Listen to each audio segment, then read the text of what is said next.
प्यारे बच्चों, संघर्षी एजुकेशन में आपका स्वागत है। आज हम पढ़ेंगे आंकड़ों की केंद्रीय प्रवृत्ति।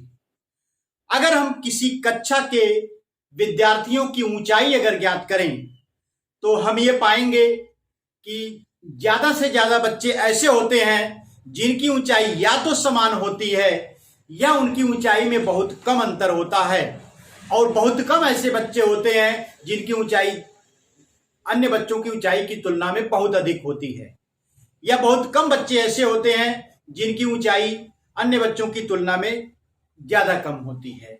यानी कहने का अर्थ यह है कि ज्यादा से ज्यादा बच्चे ऐसे होते हैं जिनकी ऊंचाई एक दूसरे से काफी समान होती है या एक दूसरे के आसपास होती है। इसका अर्थ यह है कि आंकड़े जो होते हैं केंद्र में अधिक होते हैं, मध्य में अधिक होते हैं, बीच में अधिक होते हैं। इसी को हम कहते हैं आंकड़ों की केंद्रीय प्रवृत्ति। आंकड़ों के केंद्र में पाए जाने की प्रवृत्ति को ही हम आंकड़ों की केंद्रीय प्रवृत्ति कहते हैं। तो आंकड़ों की केंद्रीय प्रवृत्ति की माप, आइए देखते हैं क्या होती है। आंकड़ों की केंद्रीय प्रवृत्ति की माप, अंग्रेजी में इसको कहते हैं central measure of central tendency of data. केंद्रीय प्रवृत्ति की माप से अभिप्राय उस संख्यात्मक माप से है जो प्राप्त आंकड़ों का सबसे अधिक प्रतिनिधित्व करता है। यानी प्राप्त आंकड़ों का सबसे अधिक प्रतिनिधित्व करता है, यानी जिसके समान अन्य आंकड़े या उसके पास अधिक होते हैं, वही होती है केंद्रीय प्रवृत्ति की माप। या दूसरे शब्दों में, आसान भाषा में इसकी परिभाषा को हम कह सकते हैं, केंद्रीय प्रवृत्ति की मापों से तात्पर्य औसत मान से होता है। यानी जो आंकड़े हमें दिए गए हैं उनका औसत मान अगर हम ज्ञात कर लेते हैं तो वही केंद्रीय प्रवृत्ति की माप होता है, measure of central tendency of data होता है। आइए देखते हैं केंद्रीय प्रवृत्ति की मापों के प्रकार। तो केंद्रीय प्रवृत्ति की माप तीन प्रकार की होती है। कौन कौन सी होती है, आइए देखते हैं। पहला है समांतर माध्य, जिसे अंग्रेजी में कहते हैं अरिथमेटिक मीन, और दूसरा है माध्यिका या इसको माध्यक भी कहते हैं, इसको इंग्लिश में कहते हैं मीडियन, और तीसरी माप जो होती है उसे कहते हैं बहुलक, इसको अंग्रेजी में कहते हैं मोड। तो बच्चों, कक्षा 7 में हमें केवल समांतर माध्य पढ़ना है, तो आइए हम पढ़ते हैं समांतर माध्य की तरफ। समांतर माध्य, जिसे इंग्लिश में कहा जाता है अरिथमेटिक मीन। समांतर माध्य वह मान है जो दिए हुए पदों के योगफल में पदों की संख्या से भाग देने पर प्राप्त होता है। समांतर माध्य बराबर सभी पदों का योगफल बटा पदों की संख्या। तो इसका अर्थ है, दूसरे शब्दों में हम कह सकते हैं कि औसत मान ही समांतर माध्य होता है, क्योंकि इसका सूत्र क्या कहता है, सभी पदों का योगफल बटा पदों की संख्या। आइए हम आगे बढ़ते हैं। समांतर माध्य जब आंकड़े अवर्गीकृत हों परंतु बारंबारता न दी गई हो। अवर्गीकृत आंकड़ों से समांतर माध्य की गणना जब बारंबारता नहीं दी गई हो।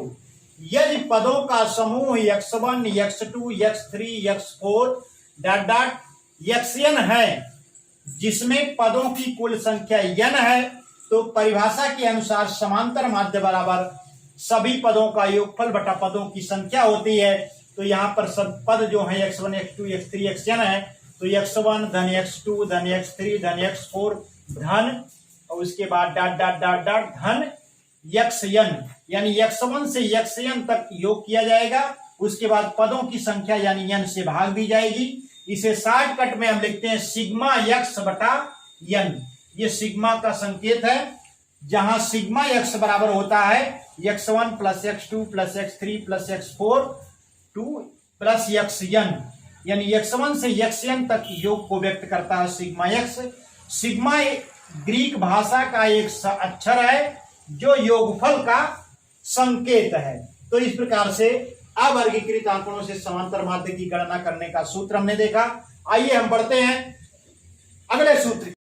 अवर्गीकृत आंकड़ों का समांतर माध्य ज्ञात करना जब बारंबारता दी गई।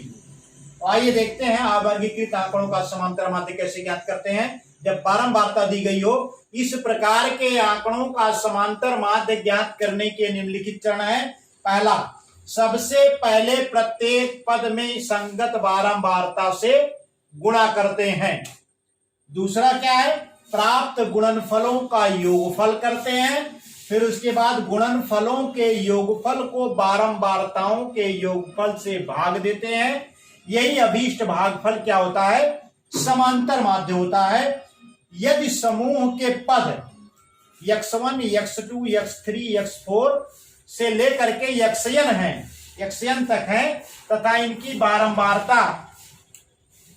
बारंबारता क्रमशः f1, f2, f3, f4, f5 से लेकर के fn है, तो क्या करना है आपको, सबसे पहले प्रत्येक पद में संगत बारंबारता से गुणा करते हैं। यहां पर आप ध्यान दीजिए क्रमशः लिखा गया है, इसका अर्थ यह है कि x1 की बारंबारता f1 है, x2 की बारंबारता f2 है, x3 की बारंबारता f3 है, x4 की बारंबारता f4 है और xn की बारंबारता fn है। तो पहला चरण क्या है, सबसे पहले प्रत्येक पद में संगत बारंबारता से गुणा करते हैं।